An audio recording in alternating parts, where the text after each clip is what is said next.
Sandy and Robbie, and we're with Cartoons and Disney, and we're about to go on a safari at Animal Kingdom. Sunday Sound Award news. We do like to see out here in Harambe, everyone, Twin Day, which means let's go. Whoa. Jumbo French Jumbo, my name is Teresa. I'm going to be your safari guide for your journey throughout the Harambe Wildlife Reserve. Now, I do have quite a few safety reminders for everyone on board, as it can be quite the bumpy ride out there. So first things first, we need to get those seatbelts buckled up. If you're going to reach down to the left, pull over to the right, pull on the yellow safety tab. Make sure you are nice and secured. Oh my god! Don't act like you didn't fall forward. I saw you looking. Now, with that being said, though, friends, there are in fact no seatbelts, but this is a very bumpy ride, so I do need every single one of you, and I do mean every single one of you, to remain fully seated the entire time from start to finish. Even if the truck comes to a full and complete stop like we just were. If there is an animal a little harder for you to see, do not stand up at any point in any way, shape, or form. Remain fully seated with all those hands, arms, feet, and legs inside the truck for me. Now, we are starting off here in the Little Aturi Forest. That animal you're seeing there on the right is the okapi. Thanks to those black and white stripes on their legs, many people do believe them to be related to the zebras, but they are in fact the closest and only living relatives to the giraffes. Oh. Parents, for those of you with any little ones, your little one is more than welcome to be seated on your lap, but they need to remain seated on that same exact lap the entire time. So don't go moving them from your lap to a seat, from a seat to a lap, from one lap to another lap. Don't pass them from one end of the row to the other end of the row. Don't pass them to a different row. Don't let them stand on your lap, and please do not hold them up into the air. You are not Rafiki, your child is not Simba, so don't run out the liking on my truck today. Now, if you were able to see that animal on the hill there to the right, that was one of our greater kudos. If you couldn't see it, don't worry. We should have a couple more. Oh, there's one a lot easier for you to see right there. And then again, that is one of our greater kudos. And greater kudos can stand up to about 55 inches at just their shoulders. The ones here on our reserve are all females, as they do not have any horns on their head. Only our male kudos will have horns, and they can reach lengths of about 8 feet long. Now, just up ahead here on the left side, we're going to see this black and white bird by all this big bamboo. This is going to be our saddle-billed stork, and it's going to get its name thanks to the yellow saddle-shaped piece that's at the very top of its beak. Now, those birds can stand up to be about 5 feet tall with a 7 to 9 foot wide wingspan. A little further up there on the hill are the bongos, who are known as the ghosts of the forest, because in the early 1900s, many people did not believe them to actually exist, as they were rarely ever seen. Both the male and female bongos have some pretty dense, heavy horns on their heads, which slant backwards, making it easier to run through the trees and bushes without getting caught on anything. Now, friends, for those of you taking photos, you're more than welcome to take as many as you like. It is pretty photo friendly out here. We're going to stop for some animals. We cannot stop for them all, and I can guarantee you they don't really stop for us, and when we do stop, it's not for very long. So I highly recommend you have your cell phones or cameras out ready to go. Put it in a sports mode, an action mode, something with a higher shutter speed setting, and that'll help you get your clear photo as we're moving along. Now, we've come into the Safi River. Those large birds are pink-backed pelicans. And the pink-backed pelicans get their name thanks to the pink coloring that becomes very vibrant on their backs during their mating season. And hanging out on the shore there are 2 of our Nile hippos.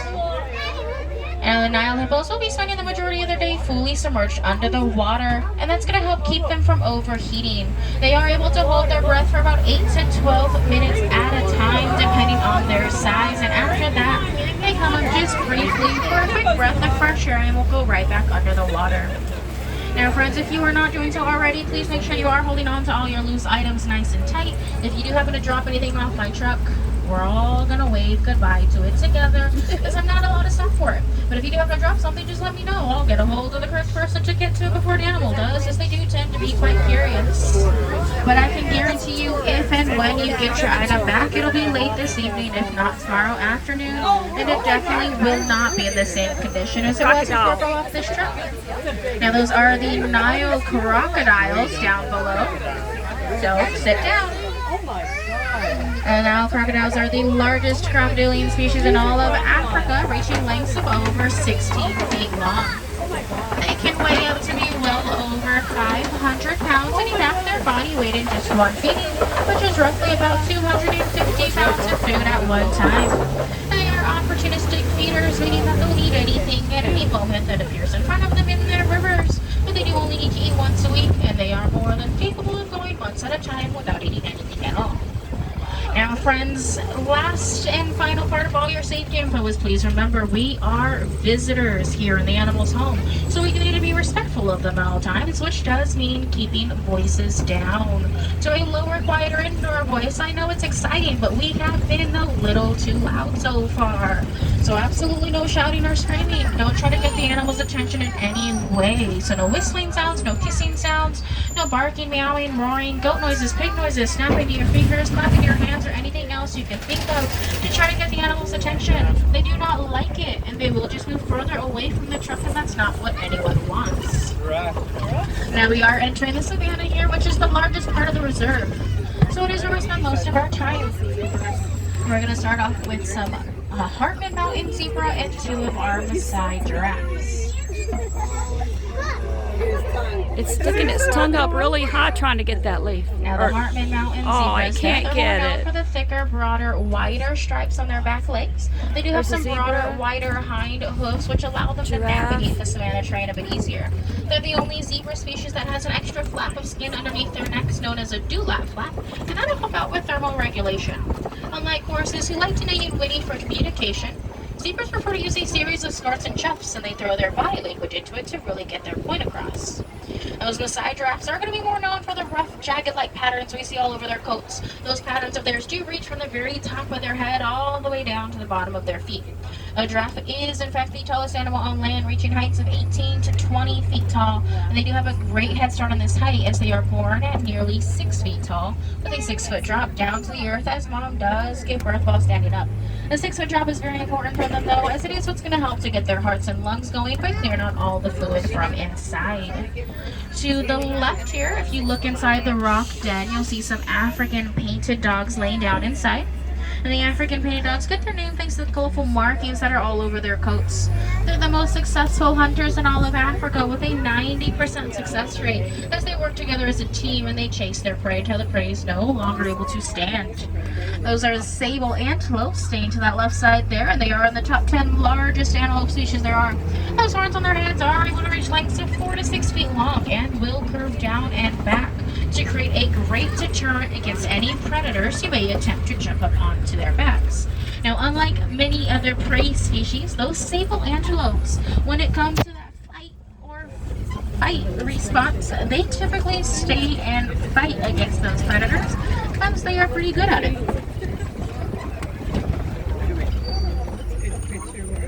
Now, giraffes, they do have extremely long prehensile tongues. Prehensile meaning finger-like. And those tongues of theirs can reach lengths of about 2 to 3 feet long, but they're generally going to average to be about 20 inches, which is the rough length of the adult forearm. And giraffes are going to spend a majority of their entire day doing absolutely nothing else but eating. And by that, I mean they spend about 22 hours every single day just eating. But in their defense, they do have 4 stomachs. And then they only spend about 30 minutes, and I do repeat, only about 30 minutes of a giraffe's day is spent sleeping. And I don't know about anyone else, but it'll definitely need more than 30 minutes a day to sleep, especially when they don't spend those 30 minutes all at once. They do gladly spread those 30 minutes out throughout their entire day. They are often found sleeping standing up. Sometimes they sit down. Most rarely do they ever fully lay down, as it takes them much too long to stand back up in the event of any predators coming up on them. And since they do need to keep a watchful eye out for those predators, they will sleep with their eyes wide open. Now, those animals there on the right are the wildebeest, but I think we're all more interested in this giraffe, right? But those wildebeests, outside of humans, they are the largest congregating herd of mammals we'd be able to find. You'd be able to see upwards of 1.5 million of them migrating the savanna grasslands together at any one point in time. They do like to run in a zig and zag type-like pattern, and they're capable of running up to 1,000 miles in distance before they need to stop for a rest. They do like to follow water sources, so they love to chase storms and clouds, and the animals in the savanna know that when they need to find water, they can follow those wildebeest, knowing that they will lead them directly to it. Those large cattle we saw out to that right side were the Ankuli cattle, who are also known as the Watusi cattle, after the Watusi tribe that first domesticated them, making them one of 2 domesticated animals we have here on the reserve. If you didn't catch them the first time, you should be able to see them past those palm trees there. And as long as they stay where they're at, we should have a much closer view of them once we get to that far side of the savanna as well. But those horns on their heads, they can reach lengths of over 4 to 6 feet long, and they might look dense and heavy, but they're actually very light, as they're pretty hollow inside with a honeycomb-like structure, which allows them to circulate their blood flow, regulating their body temperatures and keeping them from overheating. Now, they also used to be a sign of great wealth, so the more of those cattle someone had on their land, the richer they were. We're making our way into elephant country here, and if you take a look to the left side, we'll see some of our mandrills hanging out here by the little trees. The mandrills are the largest monkey species there are. The males, they can reach up to be about 100 pounds when fully grown. They are pretty well known for the blue and red markings on their faces, which will get brighter with the more excitement that they get. They have some cheek pockets inside their mouths, allowing them to store an entire day's worth of food. Now that African elephant off to the left side, it looks like he's trying to say hello to everyone. Look at him lift that trunk up, he's waving it. Now that is our oldest and largest male elephant. He's one of our favorites here. He does in fact like to wave at the trucks as we go on by. We're gonna have another pretty good view of him here as we pull up here. Look at that.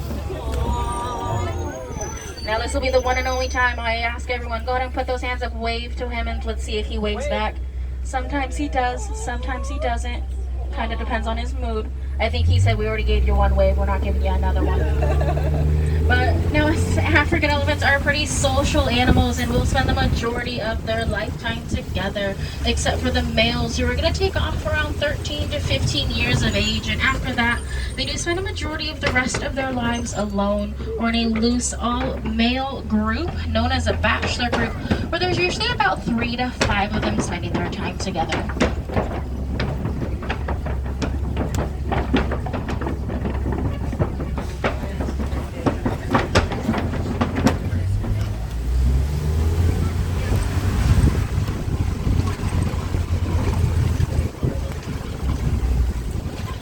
Continue forward here, we're going to pass through these red clay walls, which is where those African elephants like to take those ivory tusks of theirs. They love digging into the red clay, as you can see all along this wall here on the right.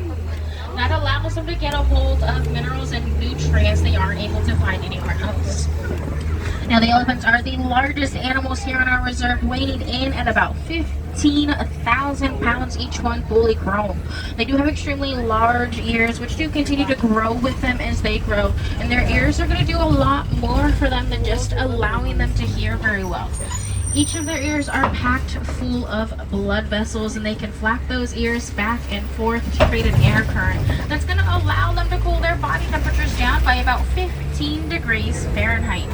They're going to use those extra long prehensile trunks of theirs that have about 40,000 muscles inside to grab a hold of many different things, including sand, dirt, and mud, and they will take all of that and they're going to throw it up onto their backs, using it as a natural sunblock and bug repellent, since they do have very sensitive skin. Now the elephants are known as the bulldozers of the savannah. They love to go up to trees, using them as a scratching post. Oh, look at that, adding sunblock. They use those trees as a scratching post and a way to clean off and sharpen up their tusks a bit. Close view of those Ankoli cattle there to the right. Now in the process of using those trees, they do tend to knock them over, even if they didn't necessarily mean to. But the fallen down trees are beneficial, not only for them, as it allows them to grab a hold of all the food from the top of the trees they couldn't really reach before, but also for smaller animals like meerkats who can use the fallen down trees as a lookout post while watching for predators. Now here to the left side is our flamboyance of greater flamingos, which are the lightest pink and largest of the flamingo species.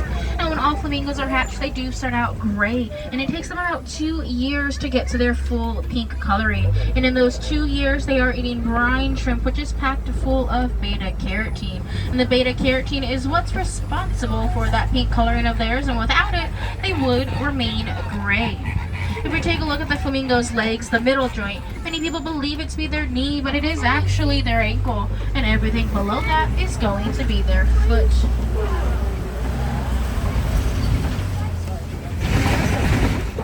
And as we continue through the savannah here, we're going to find one of our white rhinos out here. And the white rhinos are the larger of the rhino species, weighing in at about 4,000 to 5,000 pounds each one fully grown. They're pretty social animals and will spend a majority of their lifetime together in small family groups.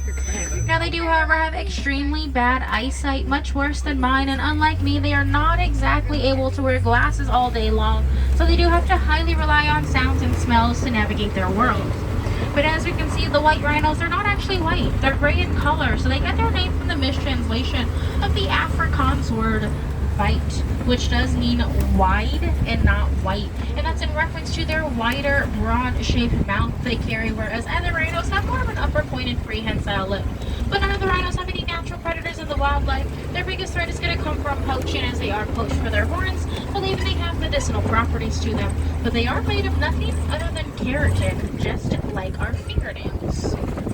Now take a look here to the hills on the left. There were some cheetahs back there, but we should be able to spot this cheetah that's laying down there a lot easier for you.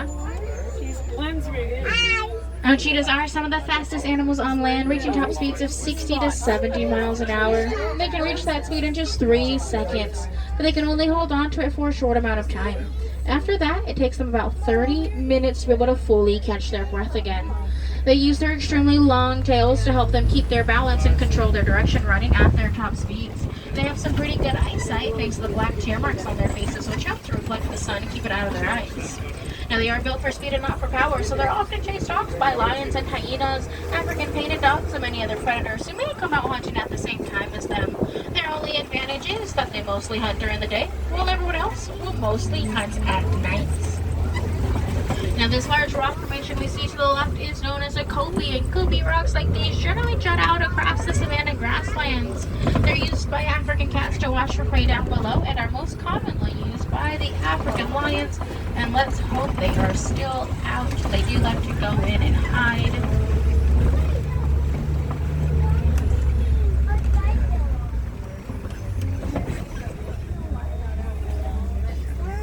I believe they have gone in to hide from everyone. You guys have a higher viewpoint. If you can see them, I don't know. Doesn't look like it though. That just means you'll have to come back and visit us again.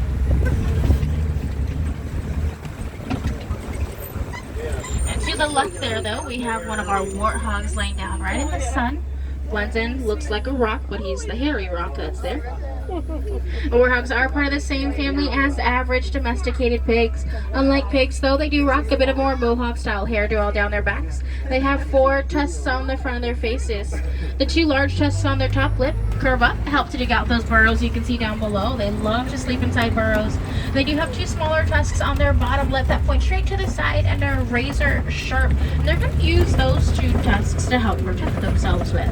Now, they do love to sleep inside burrows, and they will dig them out themselves, but more often than not, they will just steal it from another animal. They're going to back themselves into the burrows with their tusks sticking outwards, since they don't really like to be disturbed while they sleep, as I'm sure most of you probably don't either.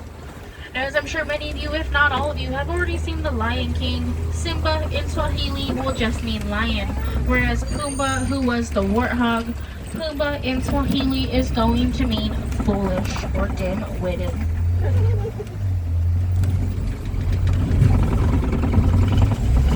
And we are here at the edge of the reserve, which is where we're going to find our warden's post and their Nigerian dwarf goats. The Nigerian dwarf goats are the second domesticated animal here on the reserve. Now, goats like these can be found worldwide, but they do hail all the way out from West Africa. They are going to be spending the most of their days grazing on the grass and taking as many naps as they'd like. They will, however, provide our warden with milk, and we can take that sweet goat milk, which is rich in protein, and turn it into many other dairy products that can be sold and consumed, helping to protect the wildlife, as it makes it much less necessary to need to go out and hunt for any other food sources. Trying not to drop off. And we're going to head through some water up ahead, which is going to mark our exit out of the reserve at the end of our time. If anyone has the opportunity, come back and visit us again. No 2 safaris will ever be the same. You never know what animals are going to be out, what they're going to be doing, or what facts you may even learn that time around. I also highly recommend you take the time, head through the Gorilla Falls Exploration Trail, which is a self-guided walking trail that's going to take you about 15 to 20 minutes to go through. But you can spend as little or as much time on the trail as you'd like. It is, however, going to be about a half mile walking trail. So parents, you most likely want to take your strollers for your little ones. And if anyone needs any wheelchairs, ECV type scooters, or anything else, go ahead and take it all with you as the trail is fully accessible. And while you're on that trail, you'll be able to see some of the same types of animals we saw here today, amongst many others, like naked mole rats, meerkats. We have a family of western lowland gorillas, and there's an underwater viewing area of those Nile hippos. If you have any wilderness explorers on board, you are riding the Simba 1. Again, this is the Simba 1. Be sure to look for the Explorer Guide on your way out to get your safari badge. Now friends, out here in Harambe, we don't like saying goodbye. It is much too sad and much too final. Instead, we prefer to say Kwaherini, which means to go well. So Kwaherini, everybody, go well, go wild, enjoy the rest of your day here in Disney's Animal Kingdom. Sliding out. All my friends there on the right, watch your hands, arms, feet, and legs. Warden's gonna slide your doors open. Watch your step.